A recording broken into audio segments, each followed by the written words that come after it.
ஹalleluya. So Christmas இந்த நேரத்துல வந்து தேவன் வந்து அநேக காரியங்களை நம்மளோட கூட இந்த தேங்க்யூ ஆண்டவர் ஜல்தி அமைச்சதுக்காக நன்றி. நான் చిన్న వయసులో இருக்கும்போது என்னுடைய క్రిస్మస్ நல்லா எனக்கு ஞாபகம் இருக்குது. నేను చిన్నప్పుడు జరిగిన క్రిస్మస్ రోజు నాకు బాగా జ్ఞాపకం ఉంది. అనేక క్రిస్మస్ల సంతోషமா இருக்கும். చాలా క్రిస్మస్ రోజు సంతోషం ఉంటుంది. ஆனா சில கிறிஸ்மஸ் எப்படி இருக்கும்னா ఇంకా కొన్ని క్రిస్మస్ ఎలా ఉంటుందంటే வீட்ல சண்டை இருக்கும், ఇంట్లో జాయిన్ చేస్తూ ఉంటారు, ஏதாச்சும் ஒரு பிரச்சனை, ఏదో ఒక శోధన, வருஷத்துக்கு ஒரு நாள் పండుగ అన్నికి தான் பிரச்சனை நடக்கும். ఏదో ఒక మనకి వర్షానికి ఒక పండుగ వస్తుంది, ఆ రోజే మనకి కష్టం ఏమో వస్తుంది. ஒரு சில நேரத்துல வந்து காசு இருக்காது, కొన్నిసార్లు వచ్చి మన దగ్గర డబ్బు ఉండదు, எல்லாமே செலிப்ரேட் பண்ணிட்டு இருப்பாங்க, అందరూ కూడా బాగా సెలబ్రేషన్ చేస్తూ ఉంటారు, எல்லாம் புது துணி போட்டு இருப்பாங்க, అందరూ కొత్త బట్టలు వేసుకుని ఉంటారు. ஆனா நான் மட்டும் ஏற்கனவே போட்ட ஒரு பழைய துணி போட்டு போயிருப்பேன். అయితే నేను మాత్రం ఎప్పుడు వేసుకునే బట్టలు వేసుకొని పోతా ఉంటాను పాతది. அப்போ வந்து எனக்கு என்னடா இது இப்படி இருக்கே நிலைமை அப்படின்னு தோணும். సో అప్పుడు నాకు ఏమి ఇలా జరుగుతూ ఉంది నా జీవితంలో అని నాకు ఆలోచన. சில பேர் ஹாப்பி கிறிஸ்மஸ் ஆண்டனின்னு சொல்லுவாங்க, కొంతమంది హ్యాపీ క్రిస్మస్ ఆంటనీ అని చెప్పేవారు. நான் உங்களை வீட்டுக்கு கூப்பிடணும், பார்ட்டி கொடுக்கிறதுக்கு கூப்பிடணும் அப்படின்னு சில பேர் சொல்லுவாங்க. నేను వాళ్ళ ఇంటికి పిల్లల్ని పార్టీ ఇవ్వాలని కొంతమంది చెప్పేవారు. ஆனா வீட்டுல இருக்கிற நிலைமை சொல்ல முடியாது. అయితే మా ఇంట్లో ఒక ఎలాంటి ఒక పరిస్థితి ఉందని చెప్పే కావద్దు. அப்போ அந்த டைம்ல ரொம்ப கடினமா இருக்கும். అప్పుడు మా ఇంటికి అప్పుడు చాలా కష్టంగా ఉంటుంది. சில நேரங்களில் இந்த கிறிஸ்மஸ் நேரத்துல ஒன்றிய சபைக்கு போயிருக்கோம், சர்ச்சுக்கு போயிருக்கோம். కొన్నిసారి క్రిస్మస్ రోజు నందు ఒక్కడుగానే నేను చర్చి సంఘానికి వెళ్ళినా. அந்த சர்ச்ல போகும்போது நான் ஒன்றிய தனிமையா தெரிவேன். ఆ సంఘానికి వెళ్ళేటప్పుడు నేను ఒక్కడే ఉండాలని ఒక ఆలోచన ఉండేది. எல்லாமே சந்தோஷமா டிஃபரெண்டா இருப்பாங்க, நான் மட்டும் தனியா தெரிவேன். అందరూ కూడా అక్కడ బాగా సంతోషంగా కలిపి ఆడుతూ ఉంటారు, అయితే నేను మాత్రం ఏదో ఒక సపరేషన్ లాగా ఉంటాను. இன்னைக்கு இது மாதிரி யாராச்சும் ஒருத்தர் இருக்கிறீங்களா? ఈ రోజు కూడా ఇలాగ ఎవరైనా ఇక్కడ మీరు ఉన్నారా? అలా அப்படி இருந்தா தேவன் உங்களை ஆசீர்வதிப்பார். ఒకవేళ ఇక్కడ ఎవరైనా అలా ఉంటే మీరు దేవుని మిమ్మల్ని ఆశీర్వదించారు. ஏன்னா கிறிஸ்மஸ் அப்படின்றது புது துணி கிடையாது, இல்ல நம்ம அப்படியே ஜாலியா இருக்கிறது கிடையாது. கிறிஸ்மஸ்ன்றது இயேசு நம்மளோட கூட இருக்கிறார் அப்படின்ற செய்தி. ஹalleluya. క్రిస్మస్ అనేది బాగా కొత్త బట్టలు వేసుకొని ఉండేది కాదు, ఎప్పుడు దేవుడు మనతో ఉన్నాడు అనేది క్రిస్మస్. இன்னைக்கு செய்தி தாசி நேரம் எடுத்துக்க மாட்டேன், கொஞ்ச நேரம் தான், பட் ஆனா நீங்க அலர்ட்டா இருக்கணும். ఈ రోజు ఒక దేవుని వాక్యం నేను చాలా చేపు తీసుకొని కొంచెం అయితే అవుట్లో మీరు జాగ్రత్తగా ఉండండి.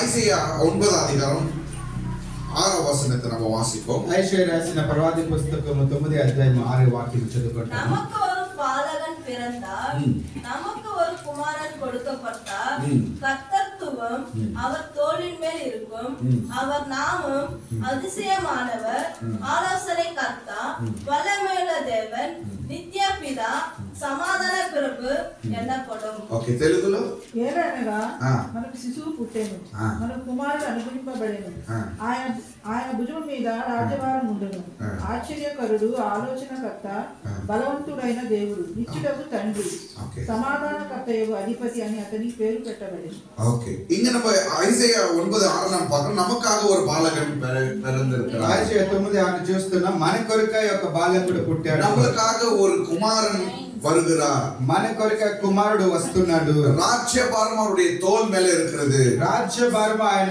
భుజం పైన ఉంది, அவர் அதிசய தேவனா இருக்கிறார், ఆయన అతిశయ దేవుడు, அவர் ஆலோசனை கர்த்தராக இருக்கிறார், ఆలోచన కర్త అయి ఉన్నాడు, நித்திய பிதாவா இருக்கிறார், నిత్యమైన తండ్రి అయి ఉన్నాడు, சமாதான பிரபுவா இருக்கிறார். సమాధాన ప్రభు. கொஞ்சம் இதை கவனித்து பாருங்க. ఇది గమనించి చూడండి. எத்தனையோ குழந்தைங்க இந்த உலகத்துல பிறந்திருக்கிறது, ఎంతో బిడ్డలు ఈ లోకం పుట్టినారు, எவ்வளவு பேர் பிறந்திருக்கிறாங்க, ఎంతో మంది పుట్టినారు, பெரிய பெரிய ஞானிங்க பிறந்திருக்கிறாங்க, ఎంతో జ్ఞానవంతులు పుట్టినారు, அவங்களுடைய ரெக்கார்ட் இல்ல, వాళ్ళదంతా చరిత్ర లేదు. ஆனா இயேசுவின் ரெக்கார்டு இந்த ஹிஸ்டரி புக்ல மட்டும் இல்ல, உலகத்திலேயே இந்த பைபிள் முகாந்திரமா அது எழுதப்பட்டிருக்கிறது. ఆయన గురించి రాసి పెట్టిన ఈ లోకల్ మాత్రం కాదు, ఆయన గురించి అన్ని పుస్తకములో చరిత్ర రాసి పెట్టింది. நம்ம கேரளாக்கு வரும்போது நம்ம சொல்லுவோம், இத்தனை மனுஷங்கள் கடவுளாக பார்த்தார்கள். కేరళ వచ్చేటప్పుడు చెప్పేవాళ్ళు ఇలాగా ఎంతో మనుషుల్ని దేవులా చూసినారని. ஆனா ஒரே ஒரு தேவன் தான் மனுஷனாக பிறந்து வந்தார். అయితే ఒకే ఒక దేవుడు మాత్రమే ఒక మనుషుడిగా ఈ లోకానికి పుట్టి వచ్చాడు. ஏன் மனுஷனா பிறந்து வரணும்? ఎందుకు ఒక మనుషుడిగా అవతారం తీసుకొచ్చి? మత్తయి 1:23 వాసింగ. మత్తయి 1:23 1:21 చదవండి. మత్తయి 21:21. 123. அவன் இதோ ஒரு கன்னிகை கர்ப்பவதியாகி ஒரு குமாரனை பெறுவாள், அவருக்கு இம்மானுவேல் என்று பெயரிடுவார்கள் என்று சொன்னான். இம்மானுவேல் என்பதற்கு தேவன் நம்மோடு இருக்கிறார் என்று అర్థమా? తెలుగులో ఆమె ఒక కుమారుని కనును, తన ప్రజలను వారి పాపముల నుండి ఆయన రక్షించును, కనుక ఆయనకు యేసు అని పేరు పెట్టు అనేది. ఇమ్మానువేల్ అని పేరు పెట్టాడు. ఇప్పుడు ఐజయా 7:14 చదవండి. ఐజయా 7:14. ఐజయా 7:14.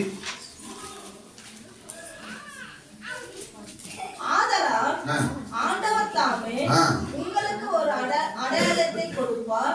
இதோ ஒரு கன்னிகை கர்ப்பவதியாகி ஒரு குமாரனை பெறுவார், அவருக்கு இம்மானுவேல் என்று பெயரிடுவார். ఓదమ్మా తెలుగులో కాబట్టి ప్రభువు తానే ఒక సూచన మీకు చూపును, ఆలకించుడి. కన్యక గర్భవతి కుమారుని కని అతనికి ఇమ్మానువేల్ అని పేరు పెట్టింది. చాలు. ఇప్పుడు நம்ம என்ன பார்க்கிறோம், ஐசையா கூட எழுதுறாரு, మాథ్యూ కూడా అదే தான் எழுதுறாரு. ఐషయా ఏం రాశారు అదేనే మాథ్యూ కూడా రాస్తున్నారు. இதுல என்ன வித்தியாசம்னா, ஐசையா தீர்க்கதரிசி வந்து 700 வருஷம் இயேசு பிறக்கிறதுக்கு முன்னாடி அவர் எழுதுறாரு.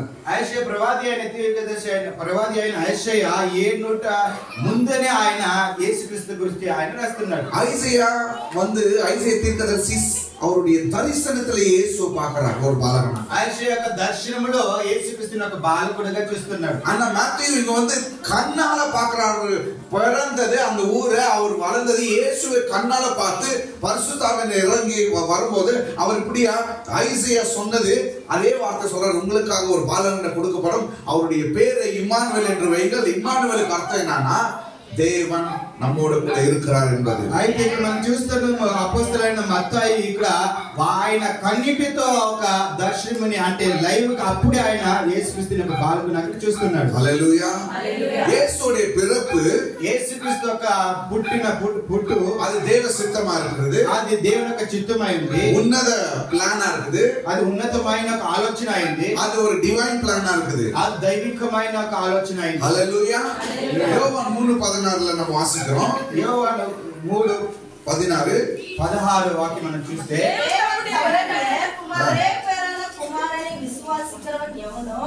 அவன் கெட்டு போகாமல் நித்திய ஜீவன் அடையும்படிக்கு பாருங்க, தேவன் உலகத்திலே எவ்வளவு அன்பு கூர்ந்தார் என்றால், దేవుడి లోకపైన ఎంత ప్రేమ ఆయన చూపించాడంటే, யாரு தேவனாக இயேசு விசுவாசிக்கிறாங்களோ, ఎవరు యేసుక్రీస్తుని స్వీకరించుకొని నమ్ముతారో அவங்க கெட்டு போகாம, వాళ్ళు చెడిపోకుండా, நீங்க கெட்டு போகாம இருக்கிறதுக்கு ஃப்ரிட்ஜ் நீங்க வாங்கி வச்சிருக்கீங்க. ஒரு வாரம் தோசையை ஒரு வாரம் ஆச்சு விட்டு ஒரு மாசமா நீங்க தோசை ஊத்துறீங்க. ఈ రోజు మనం చెడిపోకుండా ఉండేకి ఫ్రిడ్జ్ లో మనం దోస పిండిని పెట్టి ఒక వారం పెట్టి మనం తింటాం. ఏదైనా పసి இருந்தா போடுமான வீட்ல போட்டோம்னா போதும். ఏదైనా ఆకలేస్తే అర్జెంట్ కి దోస ఏమంటే చాలు. அப்பெல்லாம் 2 minutes ன்வாங்க. అప్పుడంతా 2 minutes అని చెప్పేవాళ్ళు. இப்போ 1 minute ன்றாங்க. ఇప్పుడు 1 minute అని చెప్తారు. இன்னும் பார்த்தா தோசை அது ஏதோ எத்தனை மாசம் ஆச்சு தெரியல. எத்தனை வந்து சீன் ஊத்துறாங்க, சீன் குடுக்குறாங்க. దోస అది ఎన్నాళ్ళని ఆయన తెలియదు. అయితే అది ఎక్కువ వచ్చి సైన్ చేస్తారు. హల్లెలూయా. హల్లెలూయా. கெட்டு போகாம இருக்கு ஃப்ரிட்ஜ் இருக்கு, ஃப்ரீசர் இருக்கு, என்னனவோ வினிகர் இருக்கு, என்னனவோ வந்துருச்சு. చెడిపోకుండా ఉండేకి ఫ్రిడ్జ్ ఉంది, ఇంకా కెమికల్ అది వినిగర్ ఏమో ఉంది ఇంకా. ஆனா பாவிகள் கெட்டு போகாமல் இருக்க இயேசு ஒண்டிதான். అయితే పాపులు చెడిపోకుండా నాశనం అవ్వకుండా ఉండేకి ఒకే ఒక వ్యక్తి, అది ఎవరంటే యేసుక్రీస్తు మాత్రమే. The birth of Jesus Christ, యేసుక్రీస్తు యొక్క పుట్టు எல்லா sinners అన్ని పాపులు winners ஆ மாறிட்டாங்க. అన్ని పాపులు కూడా వాళ్ళు జయం కలిగిన వ్యక్తిగా మారారు. sinner winner ஆ மாறிட்டாங்க. పాపులు అన్ని కూడా జయగలిగిన ఒక వ్యక్తిగా మారారు. நம்ம ஜெயிச்சதுனால கிடையாது, మనం జయించామని కాదు, அவர் பிறந்ததுனால. ఆయన పుట్టాడు కాబట్టి. హల్లెలూయా. எப்போ ஆண்டவர் அனுப்பிச்சாரு இயேசுவை இந்த உலகத்துல எப்போ அனுப்பினாரு? ఎప్పుడు తండ్రి అయిన దేవుడు యేసుక్రీస్తుని లోకానికి పంపించాడు. పౌలు எழுதுறாரு గలాతీయర్ 4:4 గలేషియన్స్ 4:4 పౌలు గారు చెప్తున్నారు గలాతీయర్ 4:4 లో 4వ అధ్యాయం 4వ వచనంలో వాసింగ గలేషియన్స్ 4:4 ஸ்வீகாரத்தை அடையவும் நியாயப்பிரமாணத்திற்கு கீழ்ப்பட்டவர்களை மீட்டுக் கொள்ளத்தக்கதாக காலம் நிறைவேறின போகுது. ஸ்திரீயினிடத்தில் பிறந்தவரும் ஸ்திரீயினிடத்தில் பிறந்தவரும் நியாயப்பிரமாணத்திற்கு கீழானவருமாகிய நியாயப்பிரமாணத்திற்கு கீழாகிய நம்முடைய குமாரனை தேவன் அனுப்பினார். తెలుగులో అయితే కాలము పరిపూర్ణమైనప్పుడు కాలము పరిపూర్ణమైనప్పుడు దేవుడు తన కుమారుని పంపెను. காலம் நிறைவேற்ற பொழுது தேவன் தன்னுடைய குமாரனை அனுப்பினார் அப்படின்னு சொல்லுது. కాలం పరిపూర్ణ ఆయన తక్షణము దేవుడు తన కుమారుని పంపించాడు. కన్యస్త్రీ మూలమా, ఒక కన్యస్త్రీ మూలముగా న్యాయ ప్రమాణத்தின் கீழ் அவரை பிறக்க வைத்தார். ఒక న్యాయ ప్రమాణము కింద ఆయన పుట్టిపిస్తున్నాడు. న్యాయ ప్రమాణத்துல రెండు విధம் இருக்குது. న్యాయ ప్రమాణంలో రెండు విధాలు ఉంది. పక్కన పర్సలంగా 2 laws. రెండు న్యాయ ప్రమాణం ఉందని చెప్పని పక్కలో చూస్తే రెండు న్యాయ ప్రమాణం. రెండు న్యాయ ప్రమాణము. హల్లెలూయా. హల్లెలూయా. நீங்க எல்லாம் ரொம்ப பக்திமான எனக்கு தெரியும். మీరంతా చాలా భక్తి కలిగిన వాళ్ళని నాకు తెలుసు. சில பேர் கண்ணை திறந்து எங்க விசப்பது வரல, அவர் கண்ணை திறந்துனே தூங்குவாரு. ఇంకా రాలేదు, వాళ్ళు కన్ను తీసుకొని నిద్రపోతారు. அது எதுக்கு பேர் கத்துக்குது, అది నాకు వాళ్ళు నేర్పిస్తున్నారు. கண்ணை திறந்து தூங்குவது எப்படி, కన్ను తెచ్చుకొని నిద్రపోయేది ఎలా అని. சரி, ஓகே. ஹல்லேலூயா. హల్లెలూయా. ரெண்டு நியாய பிரமாணங்களை பார்க்கலாம். రెండు న్యాయ ప్రమాణం మనం చూడొచ్చు. ஒரு நியாய பிரமாணம் அப்படின்னா ஒரு பிரமாணம் வந்து தேவனே சொல்லி இருக்கிற ஒரு வார்த்தை. ఒక న్యాయ ప్రమాణం వచ్చి దేవుడే చెప్పిన ఒక న్యాయ ప్రమాణం. அது வந்து ஆதியாகமம் 1:28 எழுதப்பட்டிருக்குது. ஆதியாகமம் 1:28 1:28 చెప్పబడింది. படிக்காதீங்க, கவனிங்க. ఇక్కడ గమనించండి. தேவன் மனுஷனை படைத்து దేవుడు మనిషిని సృష్టి చేసి இந்த உலகத்தின் மேல அதிகாரம் மனுஷனுக்கு கொடுத்தாங்க. ఈ లోకం పైన మనుషుడి దగ్గర ఒక అధికారం ఇచ్చాడు. உலகத்தின் மேல அதிகாரம் யார் கையில இருக்கு? లోకం పైన అధికారం ఎవరి చేతిలో ఉంది? கொஞ்சம் మనుషుడైన దేవుడు. யார் கையில இருக்கு? உலகத்துல யார் மேல இருக்கு அதிகாரம்? இந்த உலகத்தின் மேல அதிகாரம் யார் கொடுத்தாரு? மனுஷனுக்கு கொடுத்தாரு. ஓகே, எனக்கு கொடுத்தாரு. சொல்லுங்க, எனக்கு கொடுத்தாரு. ஹல்லேலூயா. హల్లెలూయా. அப்போ இந்த உலகத்தை ஆள வேண்டியது யாரு? అంటే ఈ లోకాన్ని ఒక ఆల్క చేసే వాళ్ళు ఎవరు? மனுஷங்க. நம்ம మనుషులనే వాళ్ళు. நாய் எப்பாவது இந்த உலகத்தை ஆண்டது பாத்துக்கிறீங்களா? కుక్క ఈ లోకాన్ని ఆల్క చేసేది, రాజ్యభారం చేసేది ఎవరో చూసిండారా? காரணம் பாத்துக்கிறீங்களா? கழுத, గాడిది, யானை, ఆన, புலி, పులి కూడా. சீனம். இல்ல இல்ல. அப்ப இந்த உலகத்தை ஆளது யார்? ఈ లోకాన్ని ఆల్క చేసేది ఎవరు? மனுஷன். మనుషుడే ఆల్క చేస్తాడు. இப்ப பாருங்க, நம்ம தேவனுடைய பிளான் புரிஞ்சுக்கணும்னா ரொம்ப நம்மளுக்கு வந்து புரிஞ்சுக்க முடியாது ஆக்சுவலி. ஆனா கிறிஸ்தவர்களுக்கு தேவன் அந்த ஞானத்தை கொடுத்திருக்காரு. చూడండి, దేవుని యొక్క ఆలోచన మనం అర్థం చేసుకోవాలంటే అది కష్టం. అర్థం చేసుకునేది కష్టం. అయితే తన బిడ్డలైన మనకి ఆ శక్తి ఇచ్చినాడు. இந்த உலகத்துல மனுஷன் தான் ஆளுகை செய்யணும். ఈ లోకంలో మనుషుడే ఆளுகை చేయాలి. மனுஷன் பாவம் செஞ்சுட்டான். అయితే మనుషుడు పాపం చేశాడు. தேவன் உலகத்தை ரட்சிக்கணும். ఇప్పుడు దేవుడు ఈ లోకాన్ని రక్షించాలి. தேவன் என்ன சொன்னாரு? யார் ஆளுகை செய்யணும்? దేవుడు ఏం చెప్పాడు? ఎవరు ఆளுகை చేయాలని చెప్పాడు? మనుషుడు. ஆனா அந்த மனுஷனை காப்பாற்ற தேவன் மேஜிக் பண்ண முடியாது. అయితే ఈ మనిషిని ఇప్పుడు కాపాడేకి ఆయన ఏ ఒక్క విద్య కూడా ఆయన చేసే కావదు, మ్యాజిక్ అని செய்யல. ஆனா பாருங்க, அவர் தான் சொன்னார் வாயால, மனுஷன் இந்த உலகத்தை ஆளட்டும்னு தேவனே சொன்னார். చూడండి, దేవుడు అతను మాటించా చెప్పాడు, నోటించి మనుషుడే ఈ లోకాన్ని ఆల్విక చేయాలని. இப்ப இந்த மனுஷனை காப்பாத்தணும்னா மனுஷனாக தான் போக வேண்டும். ఇప్పుడు ఈ మనుషుడిని ఆ పాపం నుంచి కాపాడాలంటే ఇప్పుడు మనుషుడే ఆయన రావాలి. హల్లెలూయా. హల్లెలూయా. అనేక பேர் இப்படிதாங்க, ஏன் வந்து கடவுள் மனுஷனா பிறந்தாரு? ఎందుకు దేవుడు మనుషుడై పుట్టి వచ్చాడు? హల్లెలూయా. హల్లెలూయా. ஏன்னா இந்த உலகத்துல அதிகாரம் உனக்கு தான் கொடுத்திருக்க, மனுஷனுக்கு கொடுத்தாரு. அந்த மனுஷனை மீட்க தேவன் மனித அவதாரம் எடுத்தார். సో ఎందుకంటే మనుషుడే ఈ లోకాన్ని ఆల్విక చేయాలి. ఆ ఒక పాపం నుంచి విడిపించకి దేవుడే మనుషుడై ఈ లోకానికి రావాలి. பாருங்க, முதலாவது தேவன் சொன்ன அந்த பிரமாணம், தேவன் சொன்ன அந்த வார்த்தை. చూడండి, మొదటిగా దేవుడు ఇచ్చిన ఒక న్యాయ ప్రమాణము. రెండవది దేవుడు మోసేకి கொடுத்த న్యాయ ప్రమాణం. రెండోదిగా దేవుడు మోసేకి ఇచ్చిన న్యాయ ప్రమాణం. దేవుడు அந்த న్యాయ ప్రమాణத்தை கொடுத்தார். దేవుడే ఒక న్యాయ ప్రమాణం ఇచ్చాడు. 616க்கு மேல న్యాయ ప్రమాణங்கள் கொடுக்கப்பட்டது. 6050 616 616 ఒక వాగ్దానము న్యాయ ప్రమాణాన్ని ఇవ్వబడింది. ஆனா யாருமே 100% அது செய்யவே முடியல. ఎవరి వల్ల కూడా అది పరిపూర్ణంగా నెరవేర్చి అయ్యలేదు. ரோமர் 6:23 என்ன சொல்லுதுன்னா, రోమర్ 6:23 ఏం చెబుతుందంటే వచ్చేది ఎవరు? பாவத்தின் சம்பளம் పాపం యొక్క సంబలము மரணம். మరణము అని. அப்ப இந்த நியாய பிரமாணத்தை மீறின மனுஷனுக்கு என்ன வரணும்? ఈ న్యాయ ప్రమాణం మీరిన ఒక మనుషుడికి ఏమి ఇప్పుడు రావాలి? ఇక్కడ మరణము రావాలి. மரணம் ராவல். கரெக்டா? பாவத்தின் சம்பளம் மரணம். அதுக்கப்புறம் என்ன எழுதுது? தேவனுடைய கிருபையோ தேவனுடைய கிருபையோ நம்முடைய கர்த்தராகிய இயேசு கிறிஸ்துவினாலே உண்டான நித்திய ஜீவன். பாருங்க, முதலாவது அந்த வசனத்தை நீங்க தாண்டும் போது பாவத்தின் சம்பளம் மரணம். చూడండి, వాక్యం చదివేటప్పుడు అది చెప్పబడింది పాపం ఒక సంబలం అనేది మరణం అని. ரெண்டாவது அதுல என்ன சொல்லுதுன்னா, రెండోది ఏం చెప్పబడుతుందంటే தேவன் நமக்கு கிருபையை கொடுத்திருக்கிறார். దేవుడు మనకి కృపను కలిగించాడు. ஹalleluya. హల్లెలూయా. அப்படி என்ன சொல்லுது? the God, but the gift of God is eternal life through Jesus Christ. దేవుని యొక్క కృపావరం ఏమంటే అది నిత్యమైన జీవం అనేది through Jesus Christ. అది యేసుక్రీస్తు ద్వారా. హalleluya. హల్లెలూయా. நீ பாவம் செஞ்ச,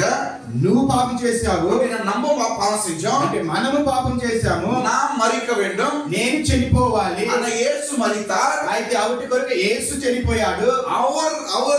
அவர் கீழ்ப்படிஞ்சதுனால எனக்கு நீதியை அவர் கொடுத்திருக்கிறார். ఆయన విధేయుడు కాబట్టి కాక మనకి ఆ నీతిని కలిగించాడు. நியாய பிரமாணத்தை நான் தான் மீறிந்து, న్యాయ ప్రమాణం నేనే మీరిపోయాను. உனக்கு உண்டான கடவுள் நான் தான், என்ன தவிர உனக்கு வேற தெய்வம் இல்லை அப்படின்ட்டு அந்த 10 கட்டளை விட்டுருங்க. 616 கட்டளை விட்டுருங்க. இந்த 10 கட்டளையில நம்ம ஒரு கட்டளையும் கடைபிடிக்க முடியல. ఒక 616 ఆజ్ఞనిచ్చుడి ఒక 10 ఆజ్ఞని మన వల్ల నెరవేర్చిక అయ్యలేదు. அதுவே கஷ்டப்படுறோம். దానికే మనం కష్టపడుతున్నాం. அப்ப வசனம் சொல்லுது பாவத்தின் சம்பளம் மரணம். ఆ వాక్యం చెప్పబడుతుంది పాపం యొక్క సంబలము మరణం అని. அப்ப நம்மளுக்கு மரணம் வந்திருக்க வேண்டும். అంటే దానికి మాకి మరణం రావాల్సింది. ஹalleluya. ஆனா அந்த வசனத்தின்படி தேவன் என்னுடைய மரணத்தை ஏற்றுக்கொண்டார், அவர் எனக்கு கிருபை அளித்தார். అయితే వాక్యం ప్రకారం మనం చూస్తే యేసుక్రీస్తు మన మరణాన్ని తీసుకున్నాడు, స్వీకరించుకున్నాడు, మనకి నీతి కలిగించాడు. இன்னைக்கு யாரு சந்தோஷம், சமாதானம், ஆசீர்வாதம் வேணும் அப்படின்றீங்கன்னா, இயேசுன்ற ஒரே ஒரு பேரா அந்த தேவனை நீங்க ஏற்றுக்கொண்டா எல்லாமே உங்களுக்கு ஃப்ரீ gift தான். ఇక్కడ మీలో ఎవరు సంతోషం, సమాధానం, ఆశీర్వాదం కలగాలని కోరుకుంటారో మీకు యేసుక్రీస్తు ఒకడు ఉంటే చాలు, అన్నిటికీ ఆయన. பழைய ஏற்பாடுக்கும் புதிய ஏற்பாடுக்கும் 400 வருஷம் கேப் இருந்ததுதான். పాత నిబంధనకి కొత్త నిబంధనకి 400 గ్యాప్ ఉంది అక్కడ. அப்போ அதுக்கு டார்க் பீரியட் அப்படின்னு பேரு. దానికి ఒక చీకటి కాలం అని ఒక పేరు ఉంది. எவ்வளவு வருஷம்? ఎన్ని వర్షములు? எல்லாம் சொல்லுங்க, எவ்வளவு வருஷம்? 400. சொல்லுங்க 400. அப்ப அதுக்கு என்ன, ஏன் அது டார்க் பீரியட் அப்படின்னு சொல்றாங்கன்னா, ఎందుకు దానికి చీకటి కాలం అని చెప్తారంటే, தேவன் மனுஷங்கிட்ட பேசாம இருந்த அந்த காலம். దేవుడు మనిషి దగ్గర ఏ రూపంలో మాట్లాడకుండా ఉండింది ఒక కాలం అది. இப்ப தேவனுக்கு பேசணும் மனுஷங்கிட்ட. ఇప్పుడు దేవుడు మనిషి దగ్గర మాట్లాడాలి. காபிரியல் சமன்ஸ் அம்சி மரியாளோட கூட பேசுகிறார். நீ போய் சொல்லு, நீ கர்ப்பவதியாவாய், நீ ஒரு குமாரனை பெற்றெடுப்பாய், அந்த குமாரனுக்கு இயேசு கிறிஸ்து என்று பெயரிடுவாய் என்று கபிரியல் சமன்ஸ் மூலமா தேவன் ஒரு సందేశத்தை சொல்லுகிறார். సో కన్య స్త్రీకి గాబ్రియల్ మూల దూతల మూలముగా నువ్వు ఒక బిడ్డను కన్నుతావు అని ఆయనకు ఒక సువార్తని ఆయనకి తల్పిస్తున్నాడు. 400 வருஷம் பேசாத தேவன், 400 వర్షము మాట్లాడకుండా ఉండే ఒక దేవుడు புதிய ஏற்பாடுல இயேசு பிறப்பு போது தேவன் பேசுகிறார். కొత్త నిబంధనలో యేసు పుట్టుక గురించి ఆయన మాట్లాడుతున్నాడు. హల్లెలూయా. Praise the Lord. Praise the Lord. தேவனும் சந்தோஷமா இருந்தாரு, దేవుడు సంతోషంగా ఉన్నాడు, மனுஷனை சந்தோஷப்படுத்தினார், మనుషుడిని కూడా సంతోషపరిచాడు. 4 விஷயத்தை நம்ம இங்க பார்க்கிறோம் கிறிஸ்மஸ் டைம். 4 కార్యాలు ఈ క్రిస్మస్ రోజు మనం முதலாவது இயேசு என்கிற ஒரு நபர் நமக்கு தேவை. మొదటిదిగా యేసు అనే ఒక వ్యక్తి మనకు కావాలి. இயேசு என்ற பெயருக்கு அர்த்தம் அவருடைய ஜனங்களை பாவத்திலிருந்து மீட்டுக் கொள்வார். యేసు అనే ఒక అర్థం వాళ్ళ యొక్క జనాన్ని పాపం నుంచి విడిపిస్తాడని. இயேசு கிறிஸ்து அப்படினா அர்த்தம்னா மெஸ்ஸியா இல்லனா அபிஷேகப்பட்டவர் அப்படின்றது. యేసు క్రీస్తు అంటే మెస్సయ్య అంటే అభిషేక పొందినవాడు అని. அப்போ இந்த கிறிஸ்மஸ்ல பார்க்கிறோம், ఫస్ట్ హైలైట్ யாரு? ఈ యొక్క క్రిస్మస్ రోజుని ముఖ్యత్వముగా ఎవరు మనం చూడాలి? జీసస్. நீங்க செஞ்ச பலகாரமா, మీరు చేసిన ఒక పలహారం మీరు చూస్తారా? புது துணியா, புது க்ளோத்ஸா, కొత్త బట్టలు మీరు చూస్తారా? எது ఇంపార్టెంట్? యాది ఇక్కడ ముఖ్యమైనది? நசர்வம் வரலையா? நசர்வம் சொல்லுங்களேன். நசர்வம் ஏசையா నా జీవం నా அதுக்கப்புறம் నా సత్యం నా ధ్యానం எல்லாத்துலயும் யார் இம்பார்ட்டன்ட் అన్నిటికీ కూడా ఎవరు ముఖ్యత మనకి ఇవ్వాలి? கிறிஸ்மஸ் யார் இம்பார்ட்டன்ட்? கிறிஸ்மஸ் అంటే ఎవరు ముఖ్యం ఉంచాలి మనకు? அதுக்கு அர்த்தம் என்னன்னா இயேசுக்கு அர்த்தம் தன்னுடைய ஜனங்களுடைய பாவத்தை ஏற்றுக்கொள்வார், கிறிஸ்துக்கு அர்த்தம் அவர் மெஸ்ஸியா அப்படின்ட்டு. యేసు అంటే తన జనాన్ని పాపించి విడిపిస్తాడు, క్రీస్తు అంటే మెస్సయ్య అని అర్థం. రెండవది வந்து ஒரு பிளான், ஒரு திட்டம் தேவனுக்கு இருந்தது. రెండోదిగా ఆలోచన అనేది ఆయనకు ఉంది. என்ன திட்டம் அப்படின்னா ఏ ఒక ఆలోచన అంటే யோவான் 1:1ல ஆதியிலே வார்த்தை இருந்தது, அந்த வார்த்தை தேவனோடு கூட இருந்தது, அந்த வார்த்தையே தேவனாக இருந்தது. ఆది యోహాను 1:1 చెప్పబడుతుంది, ఆదిలో వాక్యం ఉంది, ఆ వాక్యము దేవుడై ఉన్నాడు, ఆ వాక్యము దేవుని దగ్గర ఉంది. அந்த வார்த்தை மாம்சமாக இந்த பூலோகத்துல வந்தது. ఆ వాక్యం అనేది ఈ లోకానికి మనిషి రూపంగా వచ్చింది. அப்ப இயேசு 2000 வருஷம் பிறக்கிறதுக்கு முன்னாடி மட்டும் தான் இருந்தாரான்னு பார்த்தாலே இல்ல. యేసు 2000 ఏడాదికి ముందే ఆయన ఉన్నాడా లేదా అని అది కాదు, అలా లేదు. యేసు మొదలుందే இருக்கிற పిదవాడు కూడా తండ్రి ఆయన కూడా తండ్రి దగ్గర అప్పుడించిన ఆయన ఉన్నాడు. హల్లెలూయా. రెండోది வந்து ஒரு பிளான் அப்படினா தேவன் நமக்காக இறங்கி வந்தார். రెండోదిగా మన కొరకు ఆలోచన అంటే ఆయన మన కొరకు దిగి వచ్చాడు. మూడవది அவர் எங்க இறங்கி வந்தார்? మూడోది ఎక్కడ దిగి వచ్చాడు? அவருக்கு ஒரு ஸ்தலம் வேண்டது. ఆయనకు ఒక స్థానం, ఒక స్థలం కావాలి. எந்த இடம் அப்படினா இந்த உலகம். ఏ యొక్క స్థలం అంటే ఈ యొక్క భూలోకము. పరలోకத்துல இருக்கிற இயேசு கிறிஸ்து பூலோகத்துல இறங்கி வந்தார். పరలోకమున్న ఆ యేసుక్రీస్తు భూలోకానికి దిగి వచ్చాడు. அவர் ஒரு சர்வெண்டா இறங்கி வந்தார். ఒక పనివాడిగా ఆయన దిగి వచ్చాడు. நமக்கு சேவை செய்தார். அவர் మనకి సేవ చేసేకి వచ్చాడు. நம்மளை ஆசீர்வதித்தார், మనల్ని ఆశీర్వదించాడు. தேவனின் வழியை காமிச்சாங்க. దేవుని యొక్క దారి మనకి చూపించాడు. హల్లెలూయా. హల్లెలూయా. மனுஷ குலத்துக்கு ஒரு ரட்சகர் தேவையா இருந்தது. మనిషి కులానికి ఒక రక్షకుడు కావాల్సింది. அதனால இந்த பூமியில இறங்கி வந்தார். అందుకొరకే భూలోకానికి దిగి వచ్చాడు. சொல்லுங்க, முதலாவது மெயின் யாரு? మెయిన్ ఎవరు? ముఖ్యంగా ఎవరు? இயேசு கிறிஸ்து. యేసుక్రీస్తు. రెండోది அவருடைய பிளான். రెండోదిగా ఆయన ఆలోచన அப்படின்னா தேவன் மேலது கீழ நமக்காக வந்தாரு అంటే ఆయన పైనుంచి కిందికి దిగి వచ్చాడు. மூணாவது ஒரு ஸ்தலம். మూడోదిగా ఒక స్థలము. எங்க வந்தாரு? ఎక్కడ వచ్చాడు? இந்த பூலோகத்துல ఈ வந்தாரு. భూలోకానికి వచ్చాడు. நாலாவது இம்பார்ட்டன்ட், నాలుగవది ముఖ్యముగా அவருக்கு ஒரு சித்தம் இருந்தது. ఆయనకి ఒక చిత్తం ఉంది. என்ன அந்த சித்தம்? ఆయన ఒక చిత్తం ఏమి? பாவிகளை ரட்சிக்கவும், పాపులని రక్షించేది. இயேசு வந்து நமக்கு நல்ல வழிகளை கத்து கொடுக்க வரல. యేసుక్రీస్తు మంచి ఒక మార్గాన్ని మనకి నేర్పించే దారి அது முக்கியம் கிடையாது, அவர் பிரைமரி கிடையாது. అది ముఖ్యము కాదు.